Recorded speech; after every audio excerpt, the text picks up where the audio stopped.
ഒരു കടച്ചക്ക വറുത്തരച്ച കറി ഉണ്ടാക്കാം. ഇതിലെന്ത് പ്രത്യേകത അല്ലേ? ഉണ്ടെന്നേ. അപ്പോ ആയോ, എല്ലാവർക്കും സ്വാഗതം. വീഡിയോ കണ്ടാലോ? ആദ്യം കറിവേപ്പില, വെളുത്തുള്ളി, പച്ചമുളക്, ഇഞ്ചി, സവാള എന്നിവ വെളിച്ചെണ്ണ ഒഴിച്ച് വഴറ്റുക. ഒന്ന് വഴന്നു വന്ന ശേഷം ഇതിലെ സ്പെഷ്യൽ ഇൻഗ്രീഡിയന്റ് ആയിട്ടുള്ള നാളികേരക്കൊത്ത് ചേർത്ത് കൊടുക്കുക. കറിയിൽ അത് കടിക്കുമ്പോഴേ ഒരു പ്രത്യേക വൈബാ.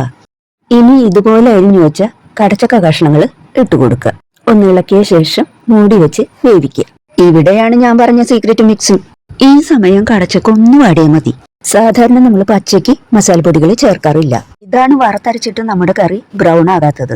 കടച്ചക്ക അവിടെ കിടന്ന് വേവട്ടെ. നമുക്ക് അരപ്പ് തയ്യാറാക്കാം. ആവശ്യത്തിന് നാളികേരം എടുക്കാം. ഇവിടെ നമ്മൾ ഡ്രൈ റോസ്റ്റ് ആണ് ചെയ്യുന്നത്.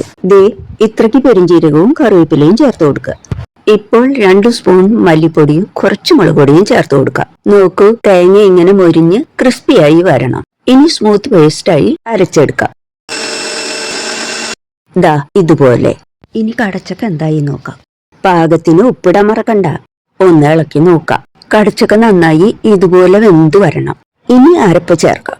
ആ ജാറ് കഴുകിയ വെള്ളം കൂടി ചേർത്ത് ഇളക്കുക. ഇനി ഒന്ന് തിളപ്പിക്കുക.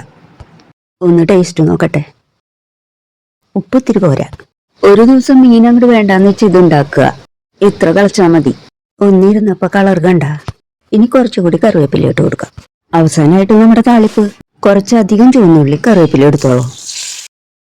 അപ്പൊ നാടൻ വെറൈറ്റി റെസിപ്പികൾക്ക് നമ്മുടെ ചാനൽ ഫോളോ ചെയ്യാം. ഇത്രേ ഉള്ളൂ, പരിപാടി ഫിനിഷ്. ഗ്രേവി കണ്ടോ? ഇത്രയ്ക്കേ പാടുള്ളൂ. ഇതിനി ഇരിക്കുമ്പോൾ ഒന്നുകൂടി കൂർക്കും. ഇപ്പൊ നമ്മുടെ കറി നോക്കിയേ. ഇനി നമുക്ക് പകർത്താം. ഇറച്ചിക്കറി ഒന്നും വേണ്ട മക്കളെ, കണ്ടില്ലേ? അതെ, ഞാൻ പറയുന്നത് നോക്കണ്ട.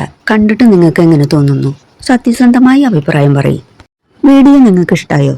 ആണെങ്കിൽ ഒരു കുഞ്ഞു ലൈക്ക് ഇപ്പൊ തന്നെ ഇട്ടെ. അപ്പോൾ നാളത്തെ ഊണിന് നിങ്ങളും ഇത് പരീക്ഷിക്കല്ലേ? കമന്റ് അറിയിക്കാൻ മറക്കരുത്. പുതിയൊരു റെസിപ്പിയുമായി വീണ്ടും കാണാം. Thank you.